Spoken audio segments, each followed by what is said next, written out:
Welcome to today's edition of the Rush 24/7 podcast. So I just saw this Chelsea Clinton story yesterday.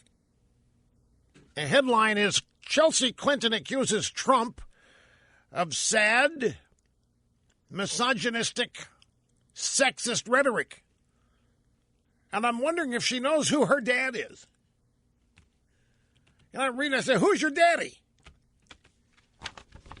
Pedro Martinez, who's your daddy? Greetings, my friends. Welcome. Great to have you. El Rushmo behind the golden EIB microphone for yet another excursion into broadcast excellence. It's a thrill and a delight to have you here, as it always is. The telephone number is 800-282-2882.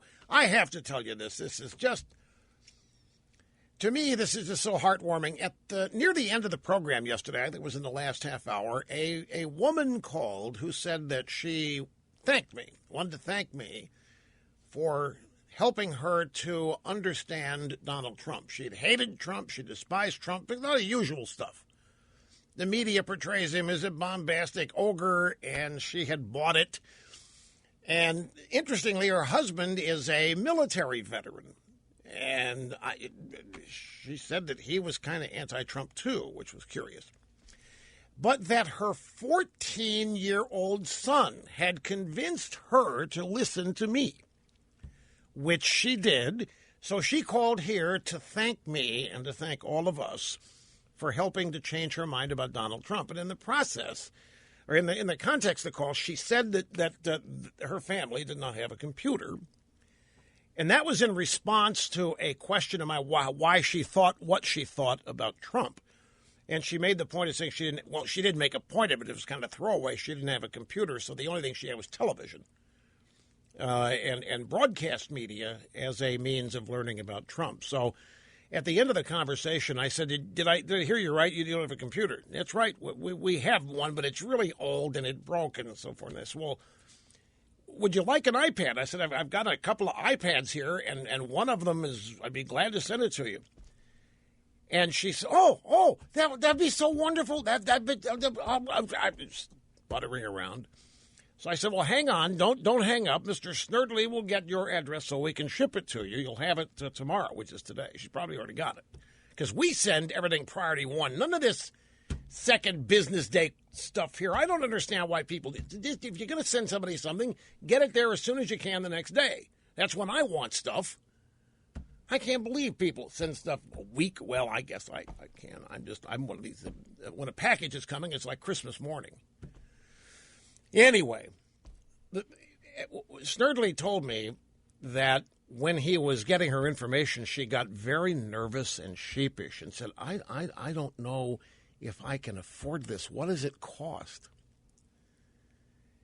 And he told me this, and it almost brought a tear to my eye. She had no idea that it was a gift, and that she said this thirdly, that nobody ever does anything like this for us. And so she was just thrilled as she could be that somebody was giving her an iPad. And it got me to thinking, that is significant portion of our country. We live in a great place, but we have people who live in a number of different economic circumstances. There's not we divide when we talk about the nation's economy, particularly when social scientists talk about income. They divide income into 5 areas they're called quintiles.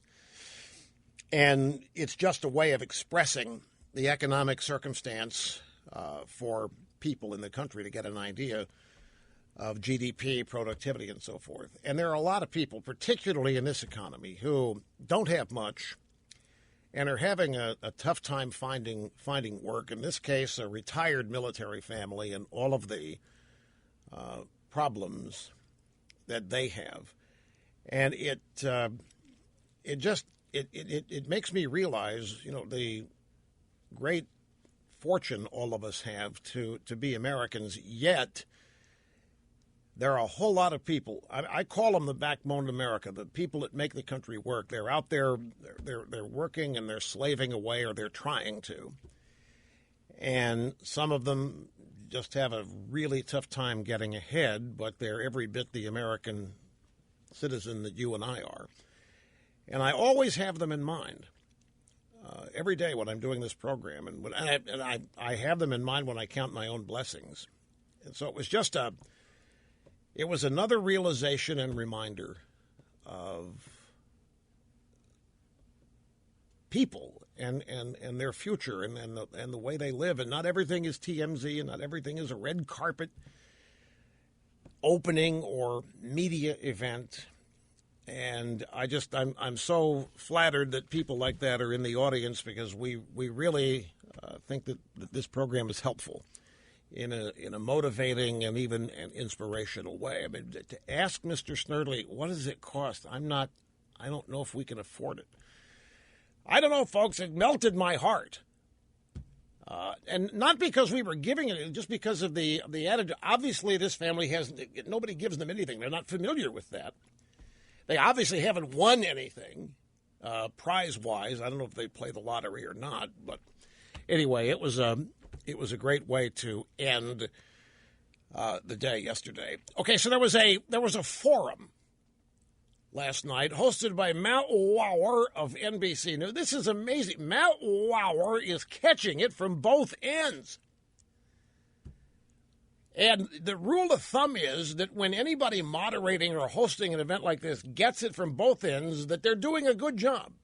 If everybody's got a complaint, if everybody's whining about it, that they may have done a good job. I must tell you, ladies, I shouldn't admit this. I didn't see it. You knew that? I didn't. I forgot that it was on.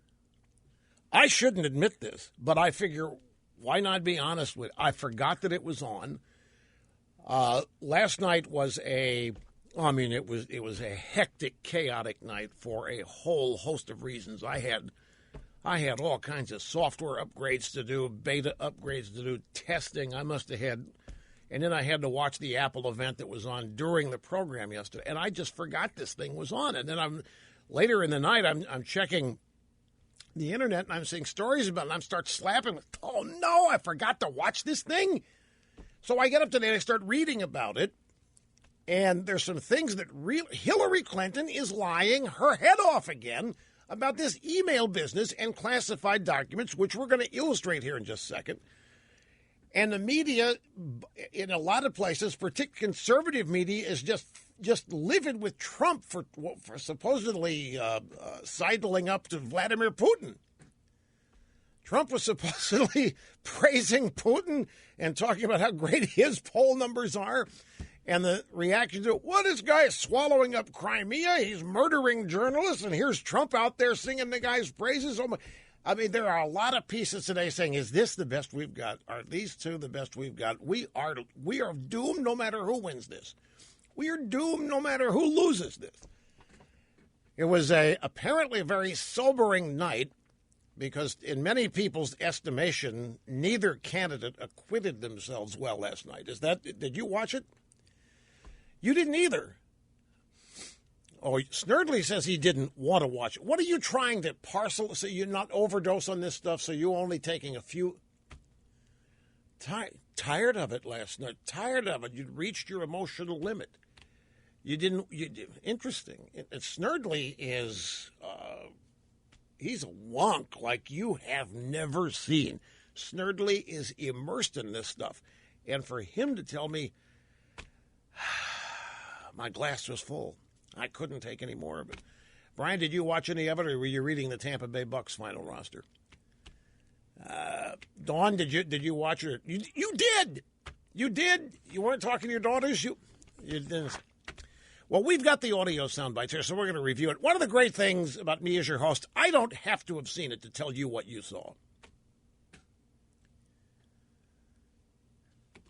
Did you hear what he just said, Mabel? He said he didn't have to see it in order to tell us what we saw. That's true, folks. I don't have to have seen it to tell you what you saw. All I have to do is listen to a couple sound bites, and I can tell you exactly what happened. other things in addition, some new polling data that's out, and it's still close margin of error stuff. This is a battleground poll. This is a poll I've often cited. This is Ed Goaz and Celinda Lake. She's a Democrat, he's a Republican, and on that basis they have a premise of an unbiased poll. And it's called the battleground. And Clinton's up 42-40 in this poll, and they claim that the debates are going to be the deciding factor. You know, people go back and forth in these debates. I've heard experts say debates don't really change anything, and I've heard other experts say they are everything in a campaign. I think it depends on each individual campaign. CNN has a story today. See if this fits with what do you think. Millennials are more conservative than you may think. Now be careful there. It's not saying millennials are mostly conservative. It says they're more conservative than you might think. They could still be little commie blips running around, but they may not be as commie as you think. And from CNN's perspective, that could be translated into millennials more conservative than you may think. So we will delve into that. A warning from a Federal Election Commission commissioner, warning that the Democrats are gunning for the conservative media. Oh, in case you're wondering, I spent a considerable amount of time on the program yesterday reading and analyzing a very long op-ed opinion piece from the Claremont.com website. It was a piece written anonymously, and I didn't know what to expect. I mean, it was a hard-hitting piece. It was a piece that basically savaged never-Trump conservative intellectuals for not realizing the stakes of this election, how anybody could be or do anything that would support Hillary had this author beside himself, and he was just lobbing grenades at these people with every paragraph. There hasn't been a whole lot of reaction to it. I haven't found Bill Kristol, with a couple or three tweets, made a guess as to who it is that wrote it and called it a bunch of sophistry and didn't take it seriously. And there's a post at National Review Online on their corner blog about it that really doesn't even react, just uses the piece as a reason to say something else about Scott Walker, who was not really in the piece. But I'll explain that. But there hasn't been, I searched some blogs and I didn't see any reaction to this at all. What do you think that means? What do you think no reaction to it means? Well, that's one way that it hit home. That it hit home so that people don't want to react to it. Just ignore it. When somebody hits you with legitimate criticism, ignore it. Don't amplify it. Don't respond to it. And then the other school of thought is that it was so off the wall that nobody took it seriously. But it was the kind of piece that would, if you are a conservative intellectual and a never-Trumper, then it's the kind, and it was written right for you and aimed at you, it would be the kind of piece that would really tick you off. And so you would think there would be some reaction. So far, none, but it's early. They may still be digesting. Let's take a brief time out. We'll come back and we'll review some of the sound bites from the presidential forum last night. A former military man really took it to Hillary Clinton. Did you hear what this guy said? He said, Mrs. Clinton, if I had done with classified information what you did, I would be in jail. And that hasn't made much news today. You have to dig deep to find that. And that, to me, not having seen the thing, has to be one of the major occurrences. Oh, you know who the third-party candidate is? Does his name ring a bell? Gary Johnson. Exactly right. Now, this guy, the media loves third-party candidates, no matter who they are, because third-party candidates genuinely mean the Republican candidate's going to lose. Third-party candidates take votes from the Republicans. The media loves these guys. And the media heaps all kinds of praise on third-party candidates. And they treat them with great respect, and they afford them great substance. And talk about how their quest to become president, even though hopeless, is deeply, deeply important. Well, anyway, this guy, Gary Johnson, was on PMS NBC this morning. He was being interviewed by the noted plagiarist Mike Barnicle. And he asked Gary Johnson, so with all of this going on in Aleppo, and Gary Johnson, what? Aleppo. With all the stuff going on in Aleppo. Gary Johnson, what are you talking about? Barnicle said, are you serious? You don't know what Aleppo is? No, what's Aleppo? Well, it's only the center of the refugee crisis in Syria, for Christ, a town in Syria, and that's its center of the refuge. So the third-party candidate, who's being treated with great respect and admiration, didn't even know what, much less where, Aleppo is. And they talk about Trump. This is amazing. I really don't understand what the big deal is about a libertarian candidate not knowing where Aleppo is. I mean, I'm not surprised if a libertarian candidate wouldn't know where Damascus is. Why would a libertarian know anything about a city in a foreign country? It's not their bailiwick. Now, if you ask them questions about medical marijuana, if you ask them questions about open borders or whatever, or you start with Gary Johnson, if you start talking to him about the glories of the carbon tax, he'll talk your head off. Especially if you start talking about medical marijuana. If you start talking to a libertarian about marijuana, period, they know everything. They'll talk your head off. But why would we expect a libertarian who doesn't want us to be anywhere in the world to understand where Aleppo is? That's not why they are running. That's my defense of Gary Johnson, while everybody else is piling on the guy. I'm looking at the clock here. The audio soundbite roster. Yeah, let's look here at number one. Let's go back to set this all up. This is what you have to remember. I don't know how many people do.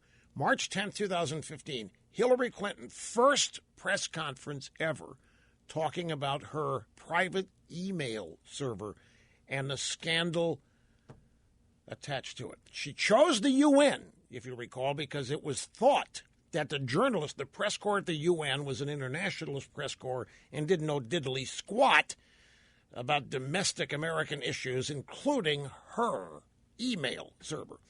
And she got the surprise of her life. They were well informed, they were loaded for bear, and she had to walk out of this press conference much sooner than she anticipated. But here's the question.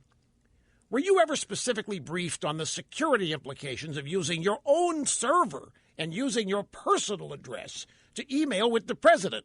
I did not email any classified material to anyone on my email. There is no classified material. So I'm certainly well aware of the classification requirements and did not send classified material.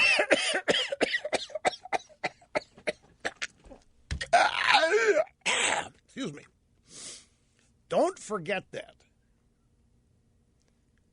She said, I did not email any classified material to anyone on my email. There is no classified material. Don't forget, that is March 2015. Remember?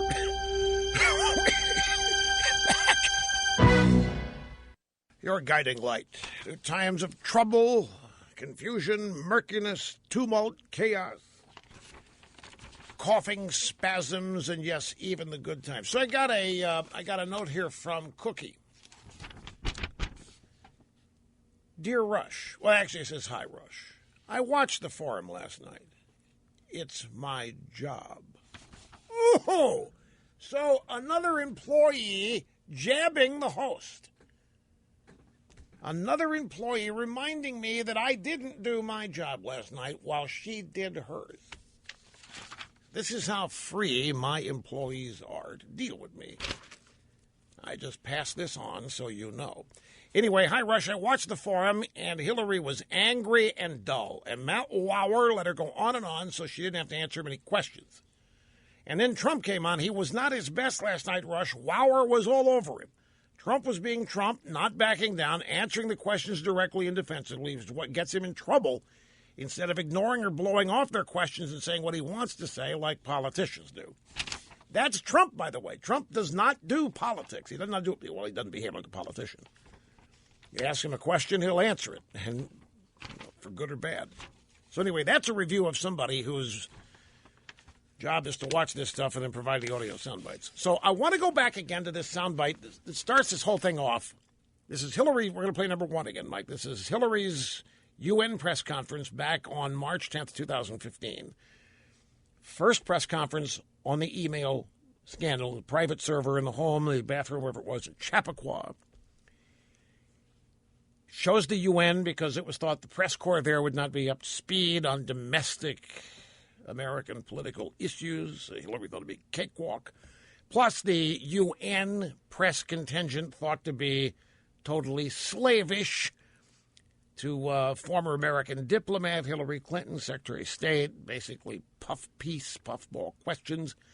Turned out not to be that.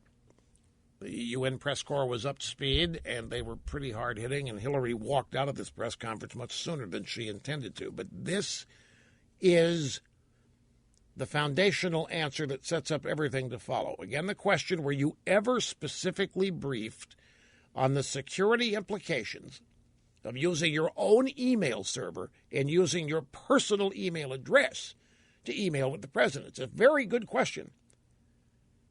Did anybody ever warn you? Were you briefed on how risky it was to use your own unprotected email server to send classified stuff back and forth to the president? I did not email any classified material to anyone on my email. There is no classified material. So I'm certainly well aware of the classification requirements and did not send classified material. Well, now, how does that square with what has since been said by Hillary Clinton? She has admitted many times that she has sent classified information or that she didn't know what was classified. I thought it was alphabetical C. I didn't realize it meant confidential, or I didn't realize it meant secure or classified or any of that. So she's gone from saying at the very beginning of this that she never trafficked in classified material to now giving excuses and explaining how, I sent classified stuff, but it was never at risk. It was all protected. I take it very seriously. This is the biggest lie of all of this. To start, the open up with this whole subject back in 2015, which is now just a little under a year and a half ago. I never sent classified data. So, now the media can talk about Trump all they like. But this forum last night, if you ask me, if people watched both sides of it, this had to be the, what would you say, circumstance of the element of the whole night that determined who won or who lost or who looked better or who looked worse. This is Lieutenant John Lester, United States Navy retired, asking a question of Mrs. Clinton. As a naval flight officer, I held a top-secret, sensitive, compartmentalized information clearance, and that provided me access to materials and information highly sensitive to our warfighting capabilities. Had I communicated this information not following prescribed protocols, I would have been prosecuted and imprisoned. Secretary Clinton, how can you expect those, such as myself, who were and are entrusted with America's most sensitive information, to have any confidence in your leadership as president when you clearly corrupted our national security? Why hasn't the press asked that question? This is the first thing that struck me when I saw this, plus applauding Lieutenant Lester. But this is it. He said right out of the box, as a naval flight officer, I held a top-secret, sensitive, compartmentalized information clearance. Had I communicated this information, not following prescribed protocols, like you didn't, Mrs. Clinton, I would have been prosecuted and put in jail. So, Ms. Clinton, how can you expect people like me to have any confidence in your leadership as president when you corrupted national security? Not just trafficked in it. When you corrupted it. The media should have been asking this question for months by now. And Snerdley and I were talking about this today, in fact. Because when he came in there the first time I saw him, I said, "You watched the thing last night?"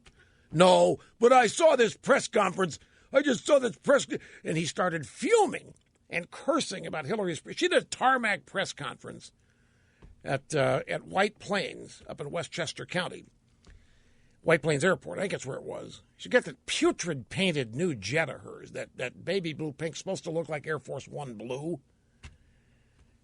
And she's out there talking with the press, and the press is just saying, "Your hair looks so wonderful. Did you get enough sleep last night? How's your health?"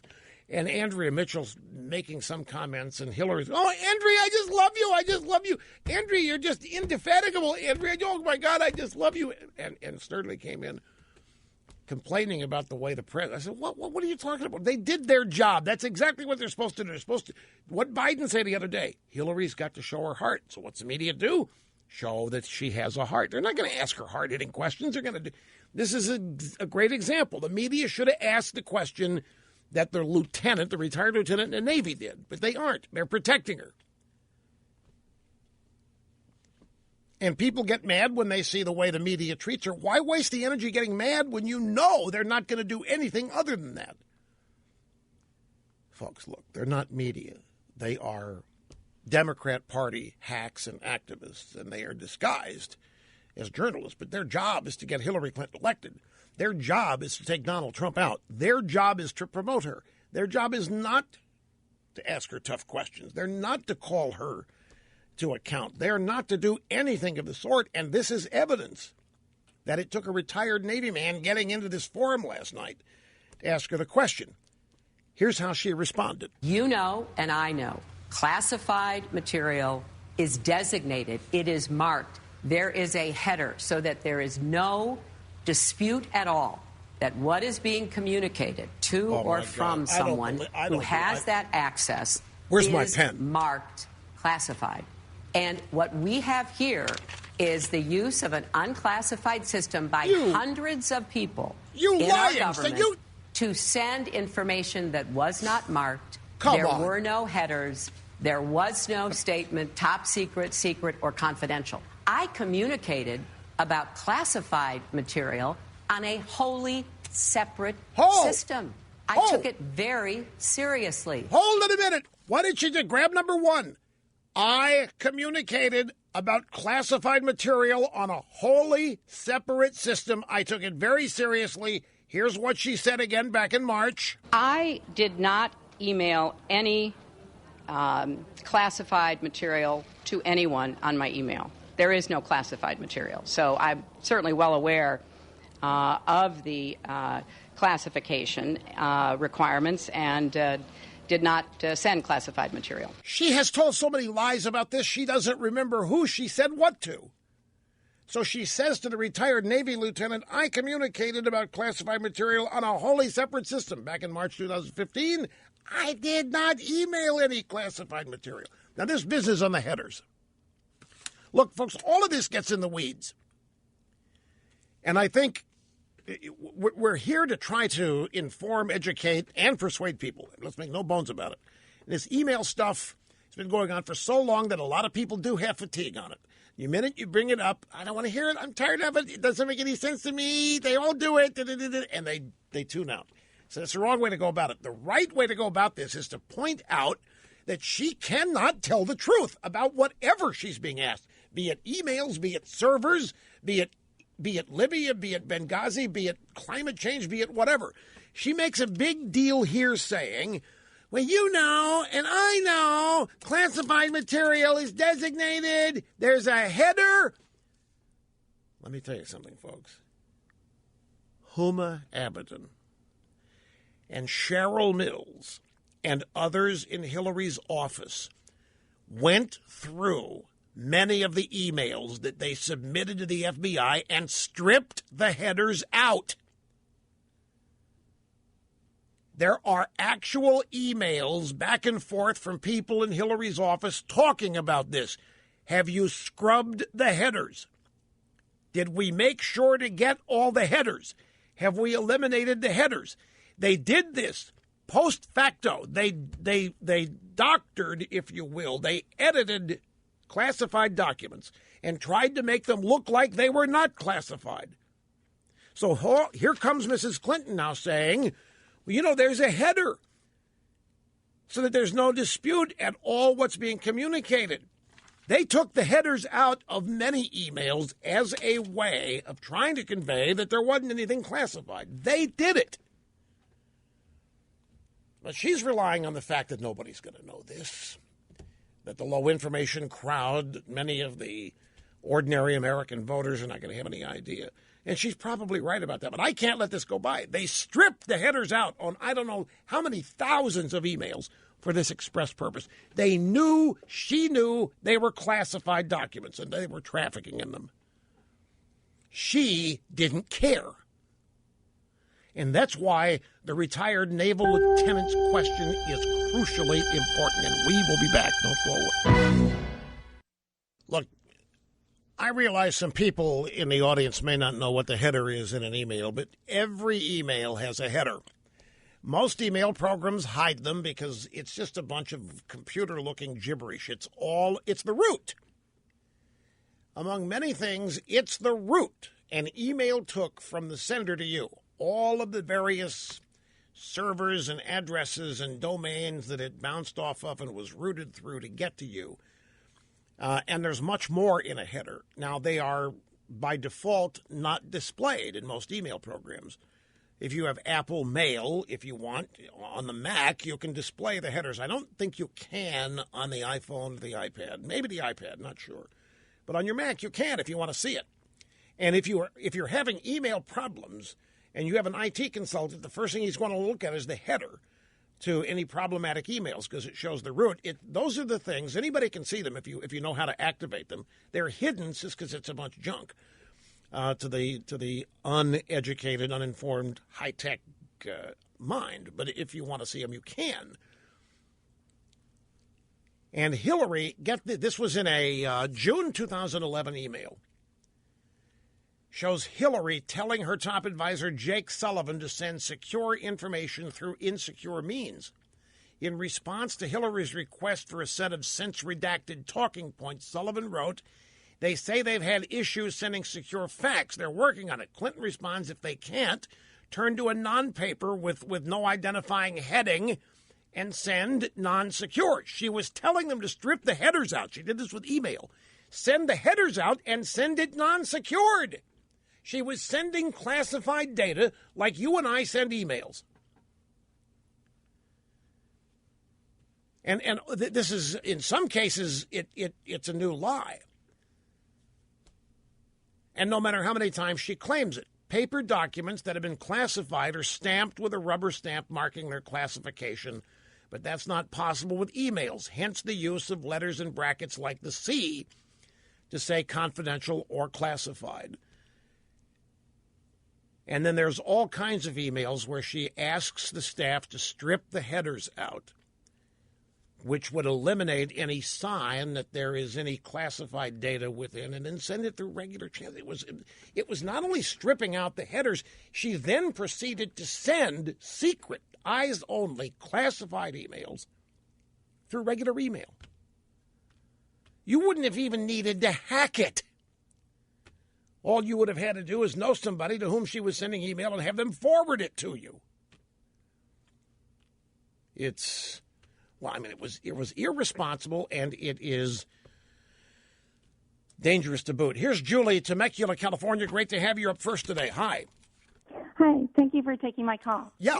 Excuse me. So every morning I put today's date, today's September 8th, 2016, and put Trump because I want to see if there's anything good on there. Usually it's all negative, right? So if I find a good article, I'm going to click on it. And this one, there was one. It says Trump currently leads the NBC Who Won Commander-in-Chief Forum. So when I clicked on it, it led to some tweets, and 3 people said that Hillary was wearing an earpiece last night and had said answer. So I went and did a search, and I just did Hillary earpiece and put the date. And it led to, there's actually quite a few YouTube videos on it showing it. It's all over the place. But the one that intrigued me was the one that was a minute and 35 seconds, and at about 40 seconds, it shows an email, Huma Abedin, and this was 9/24/09. It was an email to her, and this is what she said, is a quote, "Did you," and she used the letter U, "did you take your earpiece, or do I need to get it?" Right. And so I was just wondering if you had heard if that if that is something just spread, or is that true? Because we don't want her having it at the debate if it is true. Well, first of all, I'm a host, so I've heard of it. The question is, are people getting this right? I'm not yet sure. I've seen all the tweets. James Woods, the actor, has been huge in tweeting out the idea that she's using an earpiece. His tweets have been retweeted, and they're reverberating, and a lot of other people have, and then there are pictures of Hillary, what looks like some pearl, an elongated pearl thing in her left ear that people claim might be an earpiece.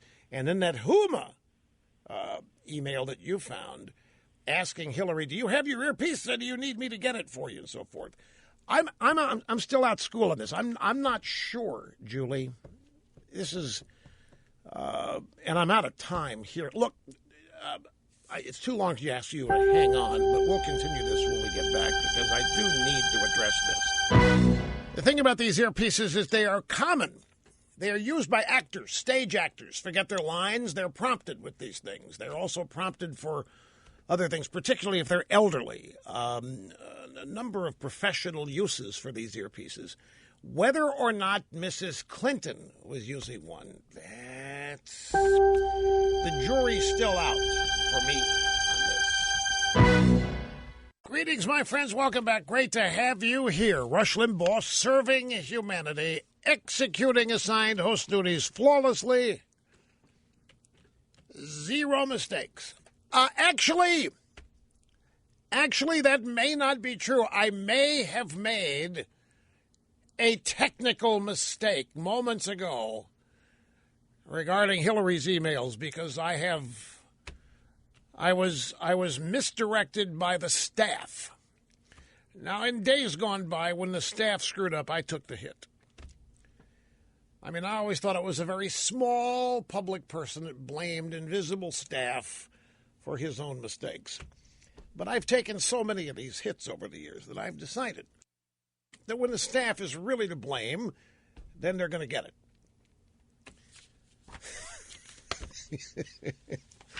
it. No, seriously here. I think I might have mixed up a couple of things. It doesn't change the ultimate meaning, but in that Hillary UN speech, played the soundbite from March of 2015, she was talking about her private email network when she said, well, she lied. She said that she'd never emailed classified info. That I was not wrong about it. She did lie about that. I mean, famously so. But the mistake I might have made, still up for grabs here, was comparing that, to prove the lie, comparing that to something she said last night when she said she emailed classified information. The context she was talking about last night was the official government classified system. This was in response to the question she got from the retired lieutenant in the Navy, and he had set the parameters by virtue of the question he had asked, and that was government classified documents and the government classified system that everybody uses. When she said she emailed classified information in that system, that was all true. That may not constitute a contradiction of what she'd said at the UN. So I want to make sure I'm expressly clear about that. The UN speech, she was talking about her private server, not the government system. And still she lied. I mean, she said that she had never sent classified emails or documents or data on her private network, which she did. But it may not have been necessary to bounce that off and compare it to what she said last night. Now, about the headers, I've had some people say, no, Rush, there. I've nobody seen that. If somebody had seen that Huma Abedin and some other people were stripping headers, that would be big news. Well, I'm going to have to go back on my reams of show prep today. I was, because I didn't watch the forum last night, I was racing through all kinds of written material today in the process of prepping the show, and maybe I misunderstood what I saw. We do know that the circumstance with Jake Sullivan to remove headers in a fax. We have one email where she did ask Jake Sullivan to remove headers in a fax and send it over normal email lines. So that did happen one time, documented for certain, where she told an aide to scrub the headers and then send the email, which the headers, again, identified it as classified and show you the route that the email took to get where it was going, where it came from, and how it got to where it ended up. And had the markings of various classifications of security in it. There is one known instance where she did tell somebody to strip those out, and then that email was sent over non-secured systems. Now, I'm told that there isn't any evidence that Huma and others in the office were routinely stripping headers out of emails. If that's true, then I stand corrected. I thought I had seen that this morning where that had happened somewhere. Maybe I heard somebody talking about, I don't know. I've got so many things going on here at one time. I don't want to be wrong about this. For example, this earpiece business. I think it could just be a spare cough drop in there rather than an earpiece. Everybody thinks is in the earpiece in her ear.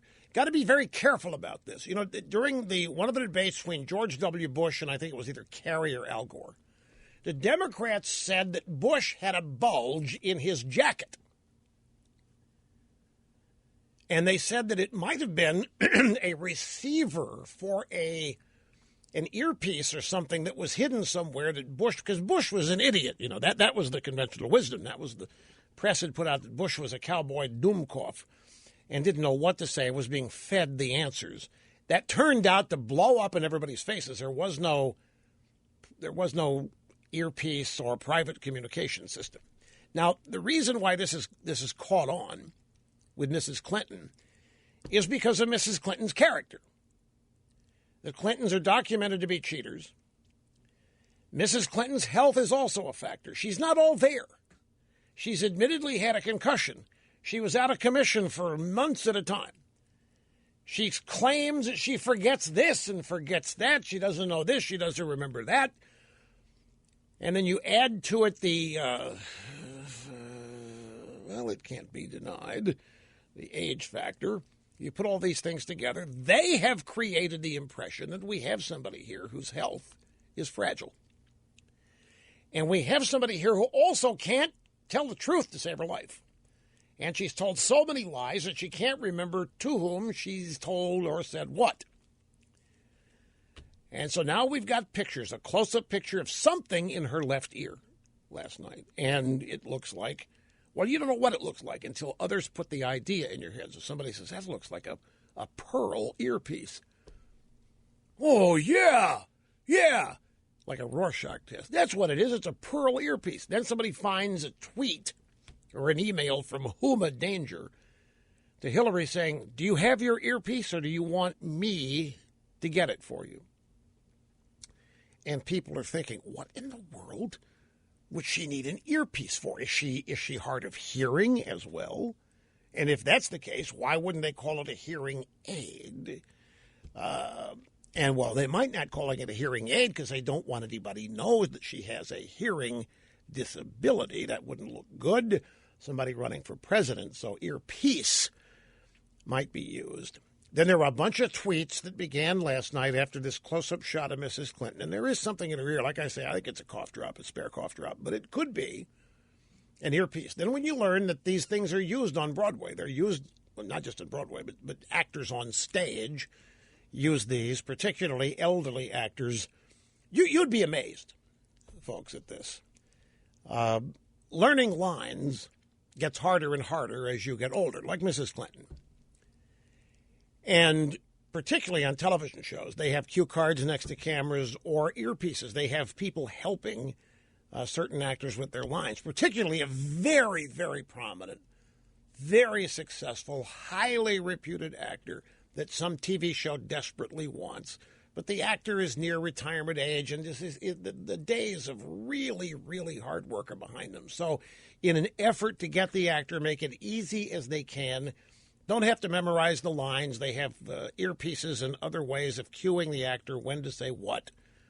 And they hone this during rehearsal. And it's used in Broadway. People forget their lines. They're reminded. If they forget where they're to be on the stage, they're told. So the system exists. And it's well known to exist.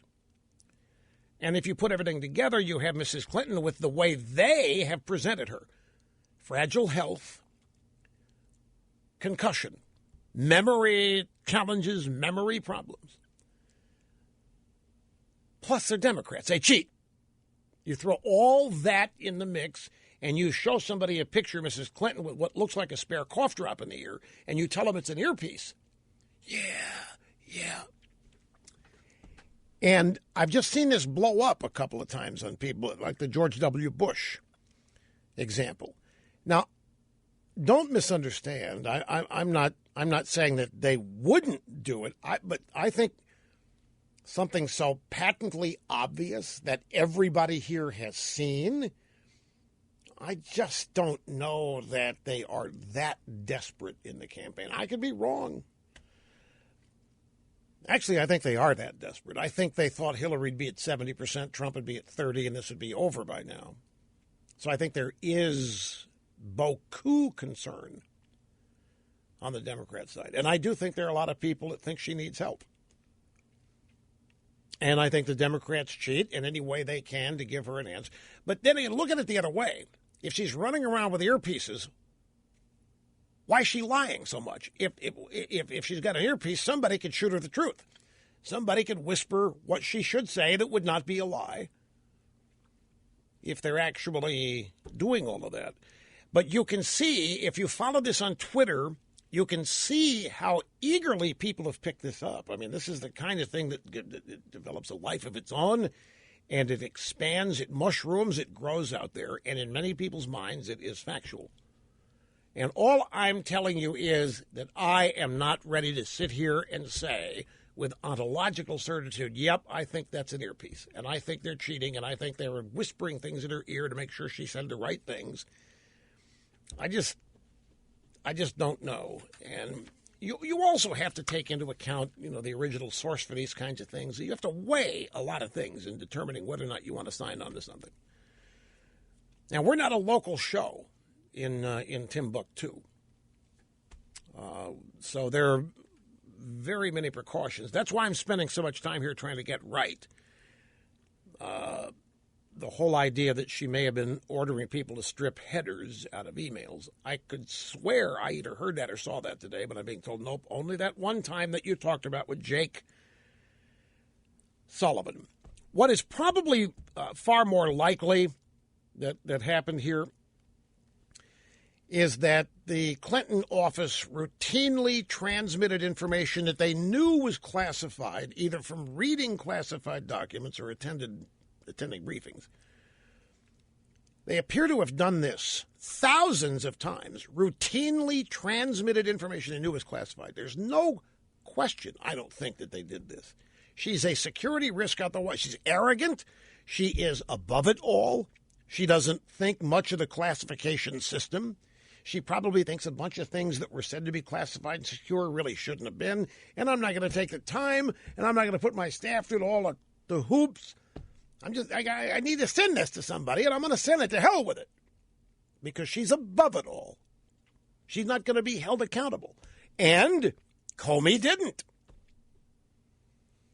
And boy, is that looking even more and more curious.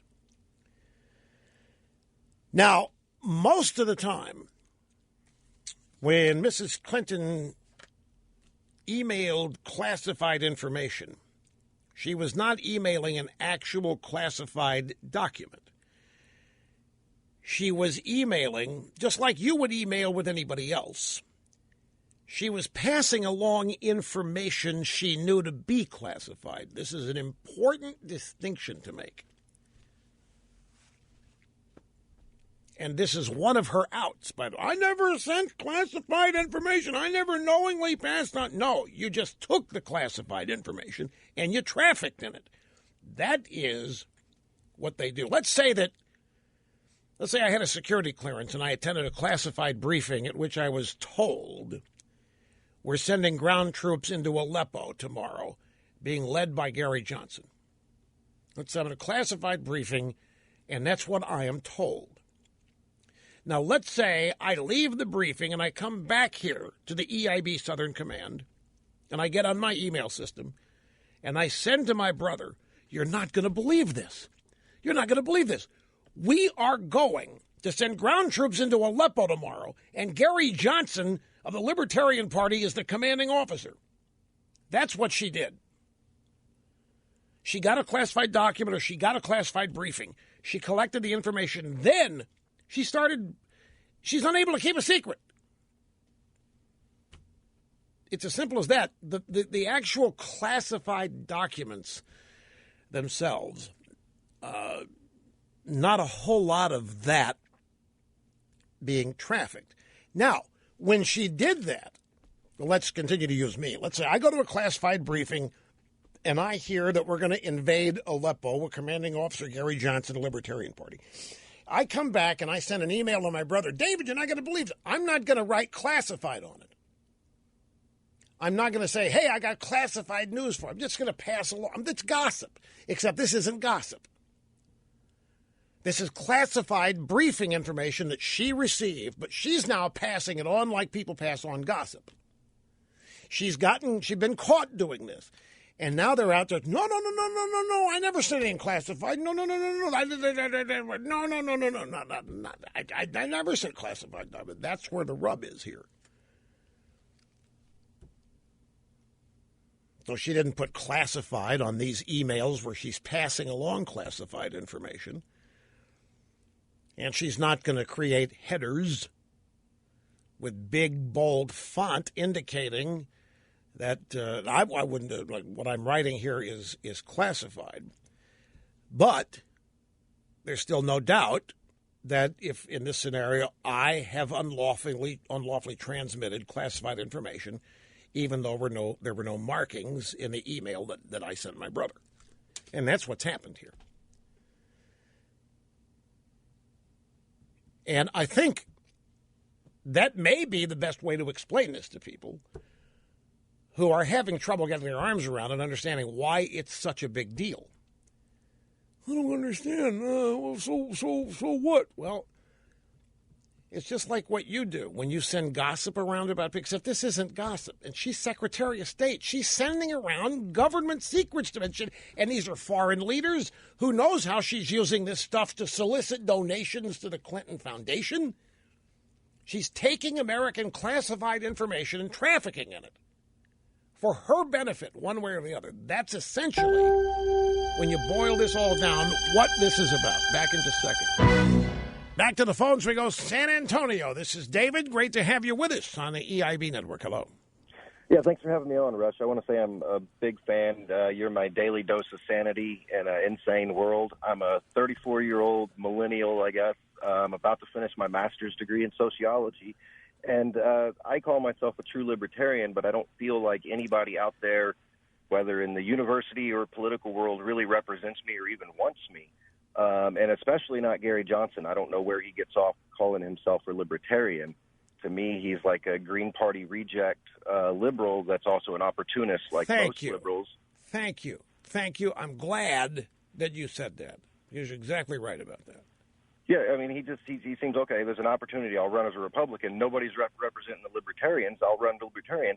But in actuality, he's just, okay, free or legalize marijuana, but a libertarian is for small government, and that's not Gary Johnson. The federal government, to me, has two jobs, foreign policy and national defense, and that's it. Everything else should be left to the states. Which is essentially keeping Americans safe and defending the Constitution. Don't forget that. Oh, yeah, and defense. Yeah, but that's, to me, that's national defense. So, and I mean, income tax, no, that should only be levied in time of war. That is not what Gary Johnson is, and he doesn't represent me. He doesn't represent people that think like me. Well, that's just Gary Johnson. All these people are in there as spoilers. I mean, they're not really there to advance whatever you would call the libertarian worldview or ideology or what have you. They're just in there as spoilers. And that's why they're treated with such curiosity, respect, and acclaim and so forth, because third parties are generally known to harm the Republican candidates' presidential quest. So that's why he's getting acclaim. It's not that the media loves libertarians, and it's not the media, oh, wow, it's really, look at this great libertarian. It's not that. Oh, wow, look at this guy that can hurt Trump. Okay, we got to build this guy up. And that's primarily why. You were very shrewd not to fall for this. Hi, welcome back. Great to have you, Rush Limbaugh. Half my brain tied behind my back just to make it fair. Now, let me mention one more thing about all of this email stuff with Hillary, because, folks, it has been going on for so long. And there are so many different terms being used and allegations flying that I think it's long ago gone way beyond the ability for most people in a casual way to understand it. And the casual presentation is what's necessary. This is not hard to understand. It is being purposefully complicated or muddied purposely by the Clinton camp and her advocates to make it appear like it's so in the weeds that it's not even worth the time to understand it, because even if you did, there's nothing to see here. And it's just the opposite. This is a profound irresponsibility that she engaged in. It is activity and behavior that put the country at risk. It was arrogant behavior. It was behavior that she thought she was above and not accountable for. And it's the kind of thing that people have gone to jail for. As the retired naval lieutenant said to her in his question at the forum last night in New York City. So the simplest way to understand what this is don't get caught up in believing that Hillary Clinton saw a document that said classified, top secret, eyes only, and was sending it all over the place. That it happened, but not nearly enough to warrant all this. Instead, what she was doing, it all boils down to having this private server to be able to act in ways that nobody could learn. She wanted to be able to shield everything she was doing from public eyes. Freedom of Information Act requests. Because what she was doing and the way she was using this private server would not stand the light of scrutiny. She was trading on her high government position and selling access to her, using her government position, using these private servers and email accounts to do it. She was selling access to herself while Secretary of State. That's what pay for play means. She was also raising money for the Clinton Foundation, which is really just a scheme to enrich the Clintons and all of the family and friends who work there and thus get paid by it. All the travel and entertainment expenses. I mean, the charitable donations they never talk about from the Clinton Foundation because there aren't very many. When you talk about something like the Marine Corps Law Enforcement Foundation, you donate $1, 99 cents gets donated. If you don't donate $1 to the Clinton Foundation, nowhere near 99 cents gets donated. It's something like 30 cents does, if that. She was using her position as Secretary of State, a cabinet-level position, for personal enrichment and selling government access, in addition to selling access to her future presidency. That's why hundreds of millions, tens of millions of dollars have been donated to the Clintons because the people giving the money figure she's going to be president someday, and they are getting dibs on policy on the come. That's why she can't drop out. She has to try to win this. What are they going to do with that money if she loses? It's thus been wasted. So it stinks. It is ethic violation after ethical violation after ethical violation. It's an impeachable offense if she's still in office, and maybe an impeachable offense even now. It's that serious. But it's important to understand exactly what she was doing. It was not just, there's two things to make it real simple here. She was not receiving actual she was receiving them. Classified, eyes only, top secret, whatever was stamped on them, whatever the email markings were. She was not actually sending those documents out routinely and regularly, a couple times. But what she was doing was trafficking in information. This was how she was soliciting. She would receive classified information. That's eyes only, ears only. It's really tight. Not everybody knows it. It's therefore worth a lot to a whole lot of people who are willing to pay for it. So how does she sell it? Well, the way she sells it, she accepts a donation, she accepts a stipend or whatever to her foundation or to her presidential campaign. In exchange, she takes the classified information that she's learned, either from a briefing or from a series of documents, and just passes it on. But she doesn't tell anybody in an email. She'll send an email from her private server. And my example, she goes to a briefing. She's been told we're going to invade Aleppo tomorrow. Gary Johnson's a commanding general. Okay, that's private, super secret, worthwhile information, both to people in Aleppo and at ISIS and wherever in the Middle East. So she's got clients, she's got donors, she's got whatever in the Middle East who would love to know that. She gets the information, a classified briefing, composes an email, like you and I would compose an email. Sends an email back to one of her donors or to whoever else and says, wouldn't it be funny if tomorrow there's an invasion of Aleppo by Captain Gary Johnson or whatever? And she doesn't write that she's trafficking classified information. She just is acting like she is super powerful and in the know, and is kind of guess what I just learned? She's trafficking in classified information. She's trafficking in top secret stuff. Not the actual documents. She's learning it. And because she's been willing to take donations on the basis of sharing it, people pay for it. It really isn't complicated. And this is what's been going on. That's why so many people are paying so much attention, is because it's atrocious. And for the FBI to say that we couldn't find any intent,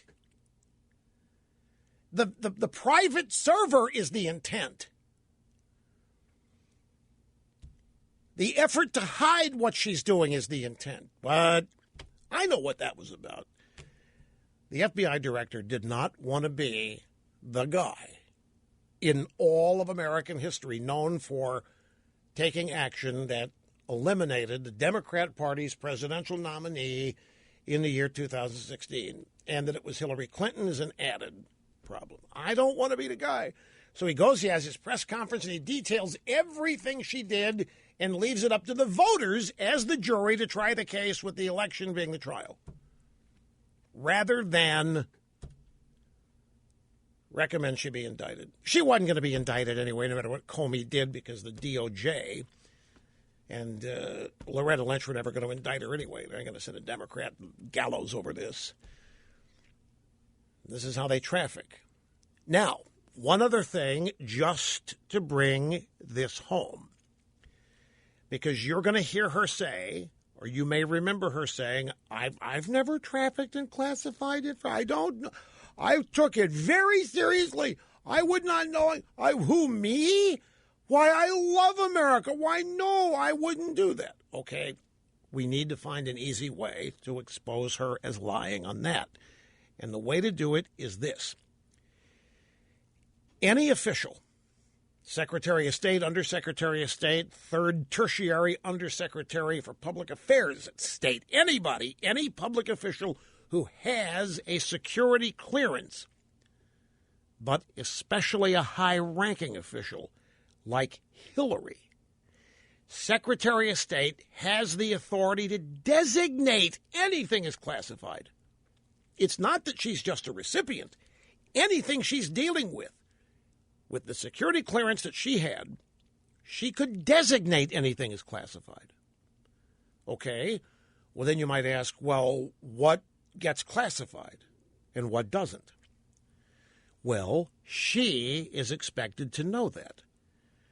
There are certain categories of information that are basically presumed to be classified. These are, and you and I would know what they are. They're national secrets. Anything that's a national secret. Anything that if somebody knew it would put somebody or something or the country at risk.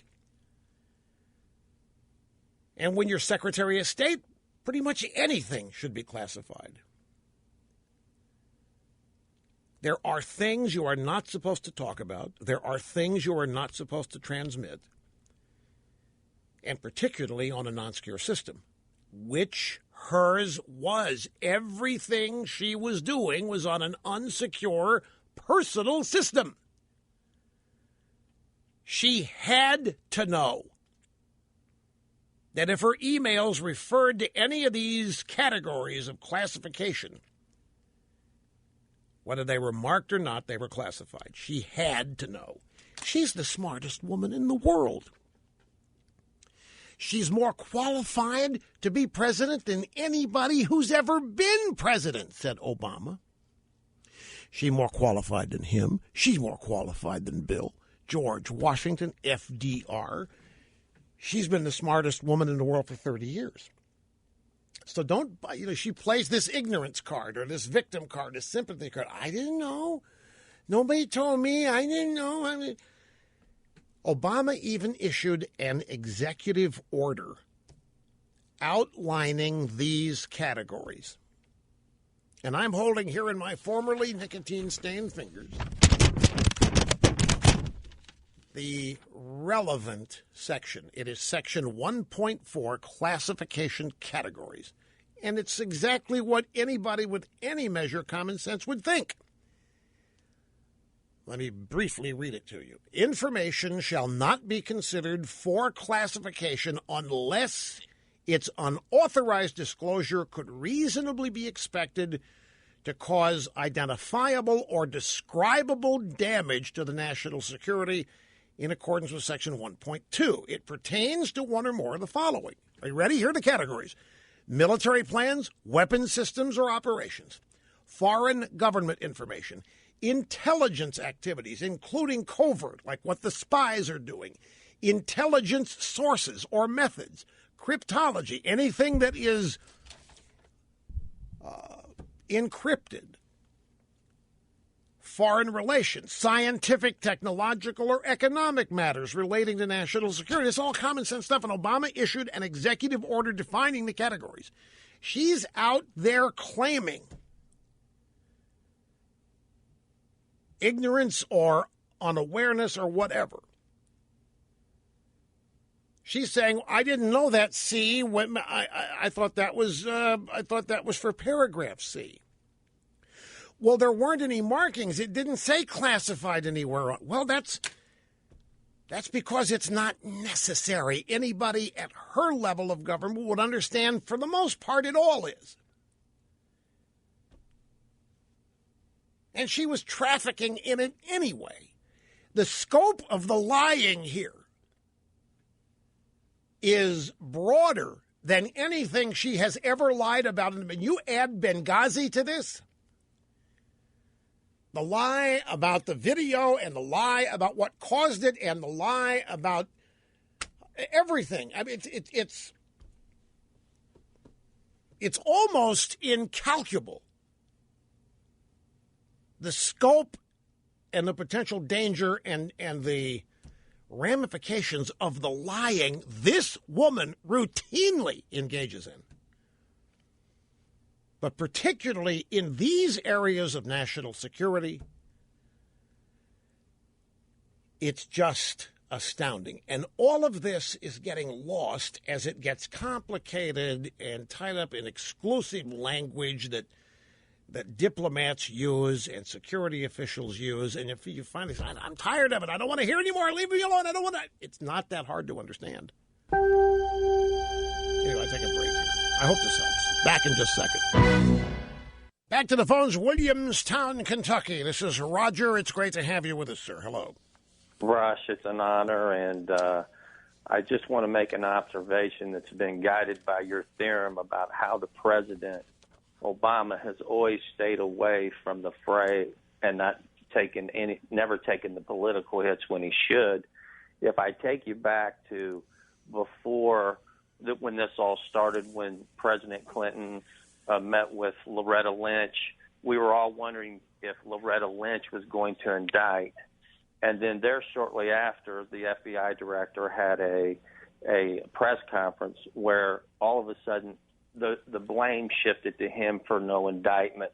And I think that the narrative that most of the people use to defend Hillary is that the FBI, using their great credibility, chose not to indict. When the reality is, it's Loretta Lynch and it's President Obama who have not pursued this. And if it would have been Loretta Lynch standing up saying we're not going to indict or we're not going to pursue this, I think the American people would have seen the absolute corruption that actually is. Well, you are very shrewd, because what you have highlighted here is another irregularity.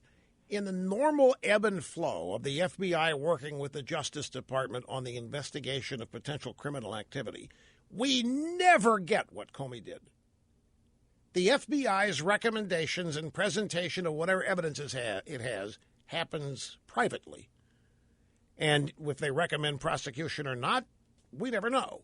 The DOJ announces they're going to prosecute something, or if we don't even know what's going on, we just never know about it. But rarely does the FBI director go public and say, I'm recommending no prosecution. We couldn't find any of this. So rarely does this happen.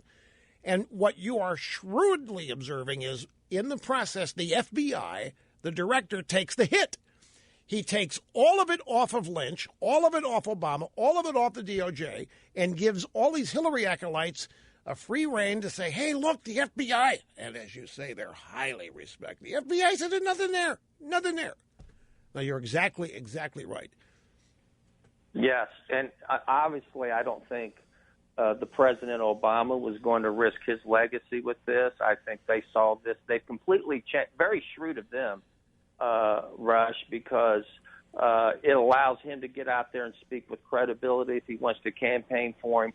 But if the narrative in the media really was honest, and they placed responsibility on her, it's something that's not said about this is exactly right. By Comey doing what he did, it takes the heat off. Everybody focuses all on him, where the FBI has unassailable credibility. Anyway, I wish I could continue, but I can't because I don't have any more time. Folks, I don't know about you.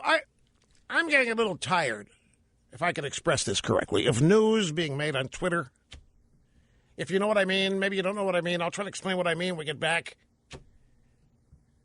I don't know. I'm going to try. I'm pretty good at this, so don't go away.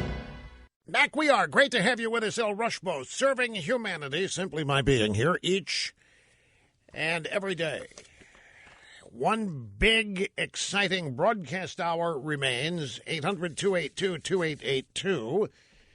And the email address, lrushbo@eibnet.com. After the program today, by the way, I'm interviewing for the next issue of the Limbaugh letter a Baltimore Ravens tight end, Benjamin Watson, who has played also for the New England Patriots.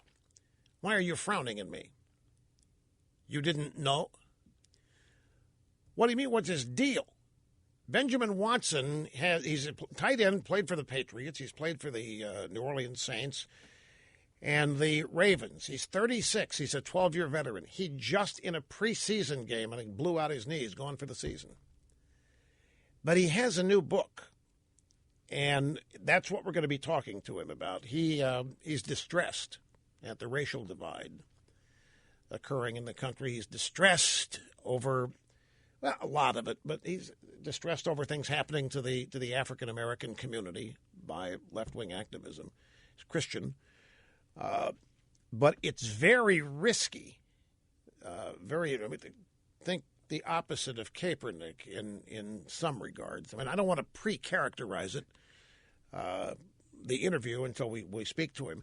It was originally scheduled for the current issue. We were going to talk to him in August, and then he was unable to get away.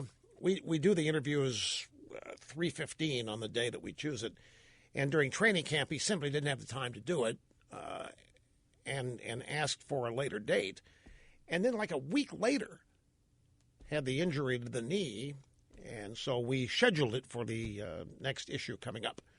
And I'm looking forward to talk to him this afternoon. Now, this is something that I have noted for a long, long time, and it's something I've simply internalized, my reaction to it. I've never made a big deal about it. Haven't even really talked to anybody about it. But I ran across a story today that kind of, well, I don't know the process internally in my deep, dark crevices of the incredible brain in there, but it just came rushing forward here. I've been leery, resentful. I don't know. I've had a problem with tweets becoming news sources for the longest time. And it seems like it has been increasing. And you read, it's particularly in gossip. But even in hard news, I mean, you can be reading something from CNN or NBC, whatever, and it's based on a tweet. It's some public figure, 140-character tweet. And it's just the latest example of reporters sitting around waiting for news to come to them rather than going out and finding. And, of course, we know that doesn't happen anymore anyway. They're just waiting for the latest facts or tweet or what have you. But here's what prompted this, what prompted me to mention this. I have a story here from a website called Russian Times America. Now, you probably never heard of it, but our show prep here knows no bounds. And the headline of this story is, Obama says Americans are too lazy to explore the world. Did you know Obama said this? There's no right or wrong.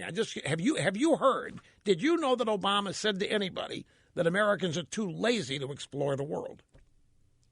I didn't. So I said, what? When would Obama say this? I don't have any doubt that he said it. I mean, I think it's perfectly within Obama's character to say something like this. I think this guy's got a chip on his shoulder about this country. I don't want to repeat that. I've said that enough here. But let's dig into this story together, shall we? Here's what it is. President Barack Hussein Obama says Americans are so uninterested in the rest of the world because they are lazy and don't feel like knowing about, quote, other people, unquote. His remarks have not gone unnoticed at home, where angered Americans suggested that he should stay abroad.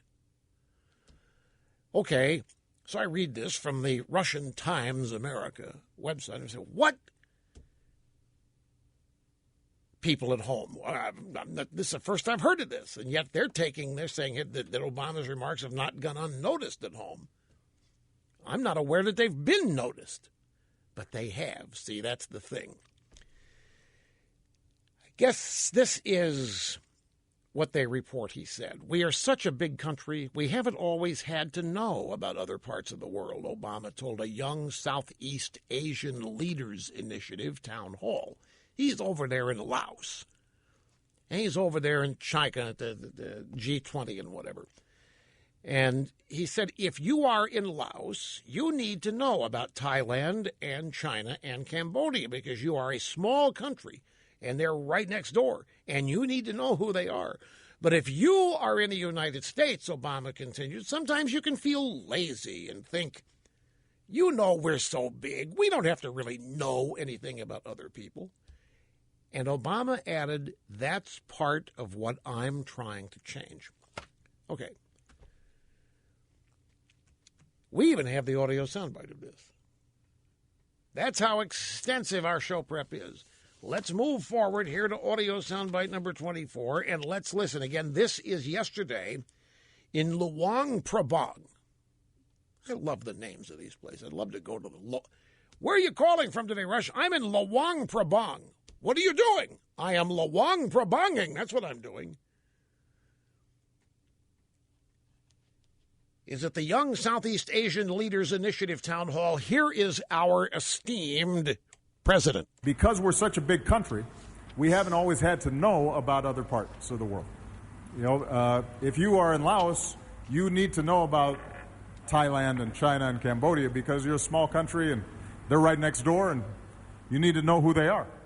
You know, if you're in the United States, sometimes you can feel lazy and think, you know, we're so big, we don't have to really know anything about other people. And that's part of what I'm trying to change. Yeah. And how's he doing that, by the way? How's Obama trying to change that? Hell no, it's called open borders. That's how he's trying to change it.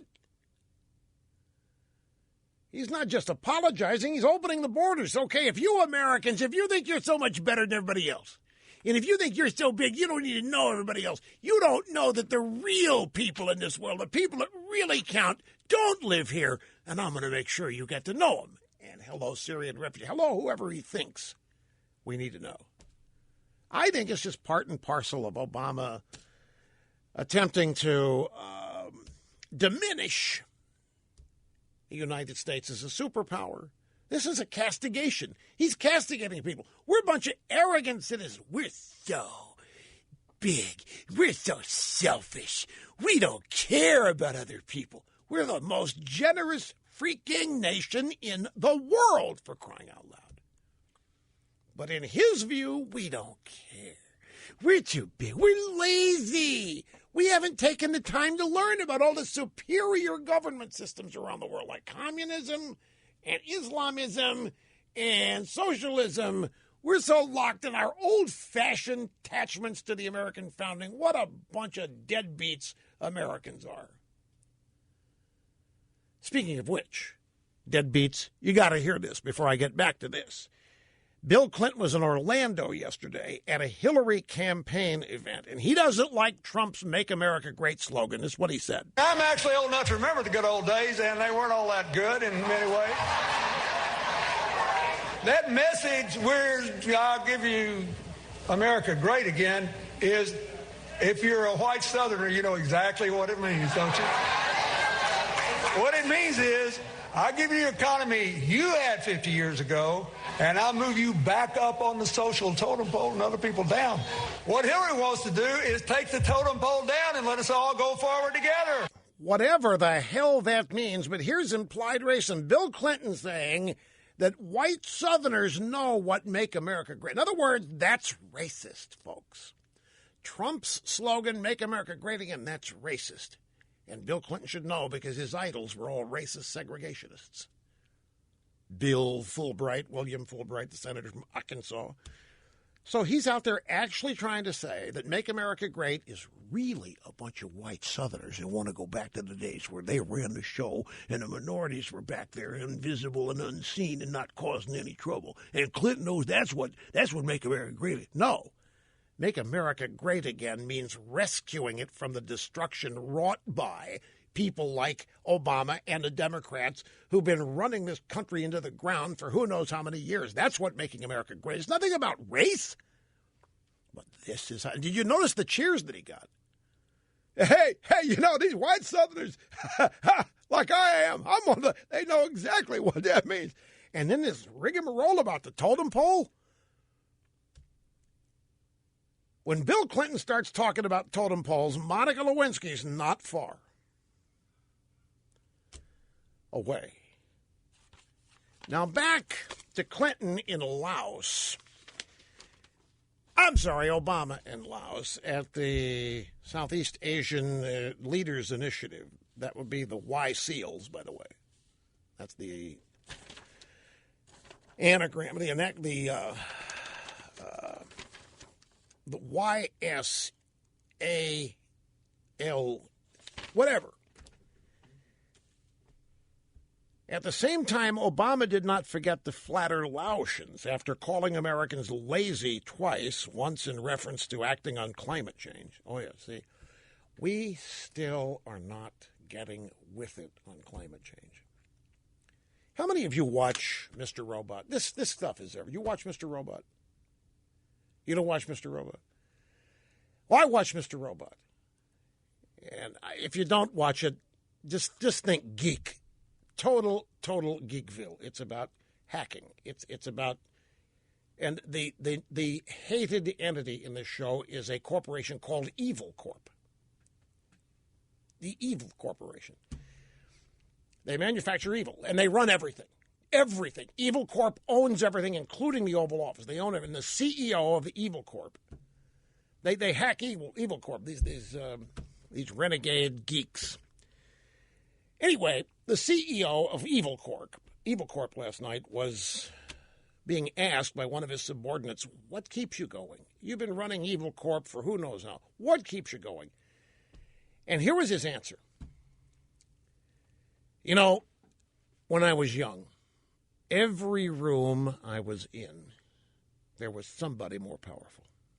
And I determined long ago that I wasn't going to stop until I was the most powerful person in any room I walked into.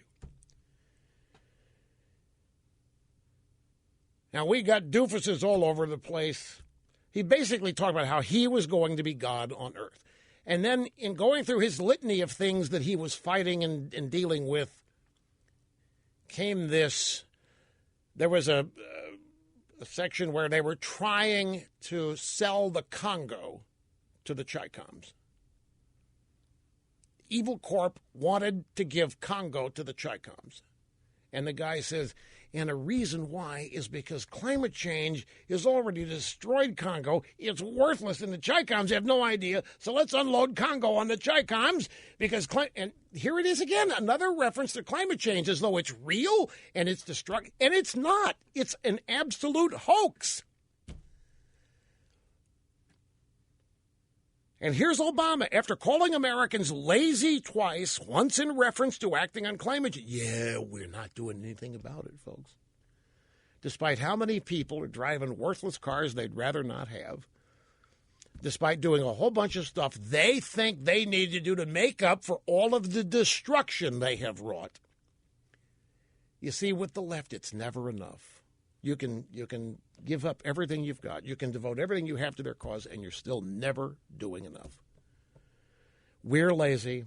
We're not doing enough about climate change. Obama said that Laos has the youngest population, the fastest growing economy, which Americans could in fact learn from. Yep. We need to learn from young people in Laos. They got climate change down pat. They've got entrepreneurship down pat. They're fast, they're young, they're growing, and so forth. And Americans are a bunch of lazies. Really, stop and think about that. This is a man whose policies have led to 94 million Americans not working. Well, not all of them. I mean, Obama's probably added, I don't know what the number of Americans not working when he took office. It's at least 10 or 12 million that he's added to it. That's the number of jobs we've lost, if not more. But now we're lazy. And again, everything Obama has touched has gone to hell. Health care, American foreign policy, Iraq, creation of ISIS. It's just, it's devastating what has been done. And now it's all our fault. We are lazy. Anyway, I have not seen this reported. This, by the way, is all Twitter, even the audio. I haven't seen this reported anywhere. Here's what this Russian, do I have time? Yeah, I do. The Russian Times America site. While the Laos town hall exploded in applause with everything Obama said, the internet burned in anger. Americans turned to Twitter to let their frustration out, accusing the president of being anti-American. Some people on the social media have even suggested maybe Obama should stay in Laos if he likes it so much. Anyway, all of these things end up being tweets, and that's that's the source of the news. I don't know. I'm not expressing this as well as I had hoped to. The story itself is one thing, and then how we learn about it is another. I just think when tweets become legitimate news sources, what the hell am I talking about? The news business is gone anyway. I made a minor error regarding Benjamin Watson. In blood his knee. It was his Achilles tendon. In a preseason game on August the 27th. Grab audio soundbite. Let's see what it is. Yeah, audio soundbite number 4. Hillary Clinton last night in a Commander-in-Chief forum moderated by Matt Lauer of the Today Show. During the Q&A, a former Air Force intelligence analyst, Pam Campos, said, "You've had an extensive record with military intervention. How do you respond to progressives like me," that means lib, "who worry and have concerns that your hawkish foreign policy will continue? What is your plan to end wasteful war campaigns in which our peers, servicewomen and men, continue to be killed and wounded?" Well, I assume you're talking about Iraq because of my vote, and you probably are talking about Libya because of the role that I played in the administration's decision about whether to take on Gaddafi. With respect to Libya, again, there's no difference between my opponent and myself. He's on record extensively supporting intervention in Libya when Gaddafi was threatening to massacre his population. I put together a coalition that included NATO, included the Arab League, and we were able to save lives. We did not lose a single American in that action. Now, she's talking about the operation to take out Muammar Gaddafi. We didn't lose a single American. But we did in Benghazi, and that is Libya. We lost 4 Americans on her watch. Now, she's not specifically talking to me. She's talking about the actual operation to get rid of Gaddafi.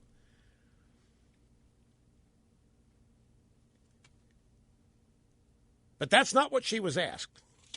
Stop and think. Here is a progressive, a profound, deep leftist who is a former Air Force intelligence analyst.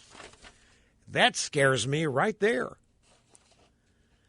I know these people are everywhere, but I mean, to face it like this, Air Force intelligence analyst, former Pam Campos, she's not asking Hillary about Libya. She's asking Hillary about Iraq. Can you imagine? These people think Hillary Clinton is a warmonger. They think Hillary Clinton is a hawk. To them, to some of these kooks, she's no different than George W. Bush because she voted to go into Iraq. So she, knowing full well, that's what the question is, starts talking about how, we went and we got rid of Gaddafi. I did it, and we didn't lose anybody. Nobody died. Interesting, they're not happy with it. How are you? Great to have you with us, my friends. Rush Limbaugh, executing assigned host duties flawlessly, as always. Zero mistakes. Here is Walt in Aberdeen, South Dakota. Walt, great to have him. Glad you waited out there. How are you doing, sir? No worries, Rush. Mega Afghan veteran, union member, pro-Trump dittos from the Great Plains. Well, it's great to have you here, sir. Anyhow, I want to take on this theory that Gary Johnson is a libertarian. He is no more libertarian than Bernie Sanders. If you take a look at his stance on the cap-and-trade carbon tax initiative or the TPP, which really isn't free trade, it's more government regulation from outside our own federal government. Yeah. If you take a look at his stance on religious freedom, he's more of a freedom from religion than a freedom of religion guy. Yeah. It's basically a flawed principle that he is in any way a representative of the libertarian beliefs. I'll take your word for it, because otherwise I'm uninterested. I'm going to tell you something here. Walt, I don't mean this directed at you. I'm not reacting to what you have said here, so don't take this the wrong way. But I'm going to leave you up so you can react to it. I was just going to take the occasion of your call here to say, well, Gary Johnson, okay, big whoop. What's he going to, 8%? 8% of American voters are going to throw their vote away. Jill Stein, what's she going to get? 2% of American voters are going to throw their vote away. I don't know what it feels like to knowingly go into a polling place and know that your vote is actually undermining what you want to accomplish. I don't understand it. I take that back. I understand it because I understand there are all types. I understand there's all kinds of human psyche, psychology, motivation. I cannot relate to voting for a third-party candidate. I'm not a protester by nature, so I don't have that element. A lot of people vote third-party to protest what they don't like in the other two. But to me, common sense says, one of the two, the Republican or the Democrat, whatever year, I'm not just talking about this year, any year, the Republican or Democrat is going to win. It seems to me that a responsible citizen would decide who among the Republican or Democrat you want or don't want, and have that be the primary way you vote. You're throwing your vote away on these third-party people. And as Walt so adequately points out here, Gary Johnson is not even who the libertarians want him to be, right? Correct, sir. So, are you a libertarian? Would you vote third party? I don't mean to insult you if that's who you are. I don't mean to insult anybody here. I'm just. I will admit I have voted libertarian in the past. Like whenever they ran John McCain, I could not bring myself to vote for him. Yeah. And I was, I'm almost grateful that the libertarians picked Gary Johnson because he is such a poor libertarian. That a lot of that's just he's polling better than any libertarian has since any third party guy since Perot.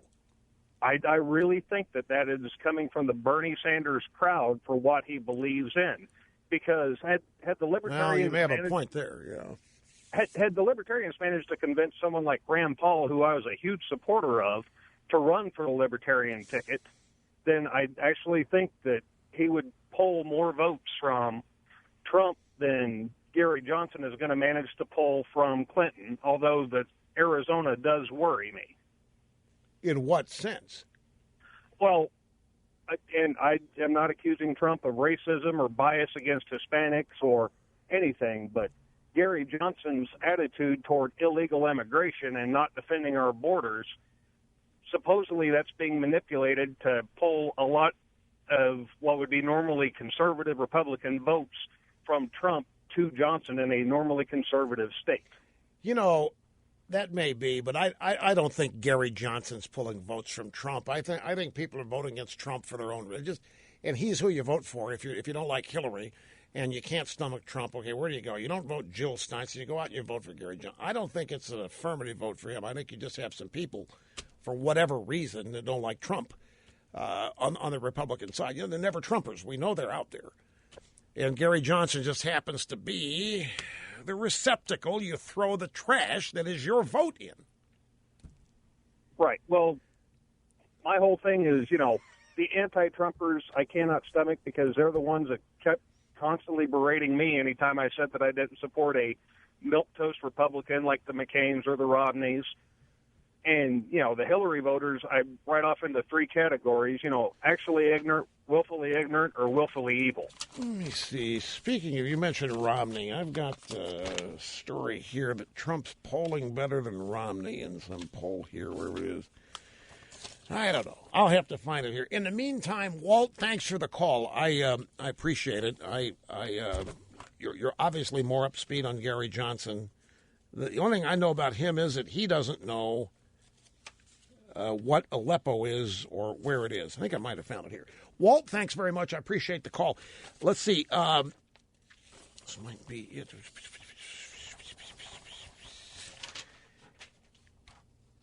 This is a Mason-Dixon poll. And let's see, what is this? Trump leads four-way race in Florida, Mason-Dixon, for the first time in a long time. Let's see, it's is this the one where he mentions? This must not be the one where he's doing better. There's a somewhere where he's doing much better than Romney is doing. It's in the electoral vote project right now. I got it. It's 538. It's these guys at 538. Nate Silver. Nate Silver says that Trump has right now a 35, 33, whatever the percent chance of winning, which is up from like 15 or 20. And he associates right now the polling data. If the election played out the way it is, Trump would get 242 electoral votes. Romney got 202 in 2012. That's what it is that I remembered. So Trump is outperforming Romney. That has just got to really irritate some of the never-Trumpers out there. Hell, it might even irritate Romney, for all we know. What? Well, I don't know that the never-Trumpers have a de facto head or real head. I don't know if the never-Trumpers have a leader. That's an interesting question. Is there a leader of the never-Trumpers? There wasn't a leader. Oh, speaking of the Tea Party. Tea Party didn't have a leader. This story, I mentioned this earlier, and no better time than now. It's from the Washington Examiner, our old buddy Paul Bedard. FEC commissioner warns Democrats are gunning for conservative media. This is one of the points made in that anonymous piece from Claremont yesterday. A key Federal Election Commission Republican warned yesterday that liberals are moving aggressively to amend the First Amendment so that conservatives are silenced and businesses are chased out of the democracy. In some of the toughest criticism leveled at Democrats, the commissioner, the Republican named Lee Goodman, said that the attack started once the Tea Party changed American politics in 2010, and it now dominates the politics of the left. He said the Tea Party triggered a very aggressive movement by people to amend the First Amendment. He was on with Howie Carr yesterday on the radio saying this. Now, there was a movie. I was watching a movie, a George Clooney movie, and it was one of these movies that had 3 parts in it. I wish I could remember the name of the movie. But in the movie, Clooney played a Democrat candidate or Democrat official. And the first third of the movie was how the Democrats were paranoid of Operation Chaos. Remember, I came in and I told you about it. I had no idea when the movie was actually playing in theaters. Nobody had. It was a big Operation Chaos. Now, and that was a dissension, of course, or not a dissension. That was an offshoot growth from the Tea Party. The Tea Party. Make no mistake about this. This guy, Goodman, is exactly right. The Tea Party, this organic movement that came from the backbone of America, the Tea Party, people that had never been in politics before, all they had done is vote. And they started going to town hall meetings and they started attending political events. They gave a landslide midterm victory to the Republicans in 2010, and they did it again in 2014. And the Republicans who won didn't do anything with either victory. I'm sure you remember all this. But the thing to remember is the Democrats were literally paranoid of these people because the Tea Party is exactly what the Democrats do not have. The Democrats have to manufacture their groups. Every protest group is the result of a donation or investment by George Soros. Like Black Lives Matter is bought and paid for. It's a created group. Occupy Wall Street was created, funded, paid for, orchestrated by the left in response to the Tea Party. It was made to look like it was the Tea Party of the left, that it just organically came into existence. By organic, I mean natural. The Tea Party came into existence, and it was just average, ordinary Americans from all over the country. There was no leader. There were no donations. In fact, it was undermined by people that fundraised against it, if you ask me, but that's another story.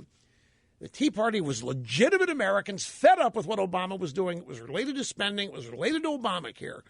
They created Occupy Wall Street, and the media, of course, ballyhooed Occupy Wall Street as another organic movement. But this Goodman guy that sewed this up is exactly right. They are paranoid of of actual Americans who align politically, get involved politically, who are not officially part of the Republican Party or any other organization because they're powerful. And there's no way to take out the Tea Party. There's no single leader. There's no single person you can destroy and thus destroy the movement. And it was fascinating, and it's still there. In spirit, it's still there. The people that made up the Tea Party are still there. They still think what they think or what they thought. And they're prepared to vote on it. And many of them are with Trump. Not all, but many of them are with Trump. And it scares the hell out of the Democrats.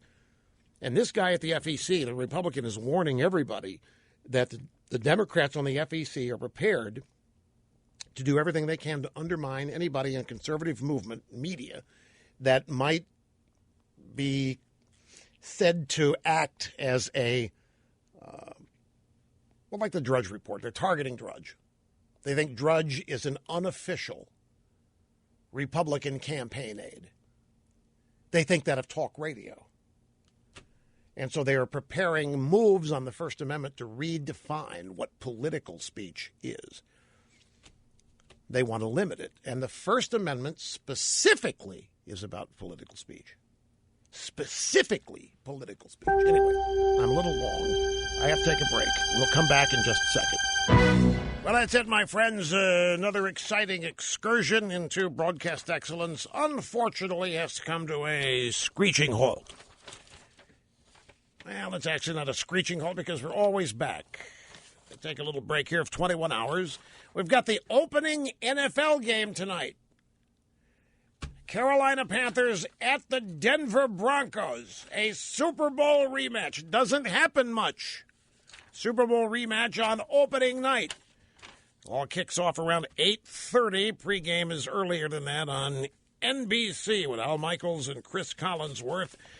We will be here tomorrow. Open line Friday. Might even do some environmentalist wacko picks for the opening weekend tomorrow.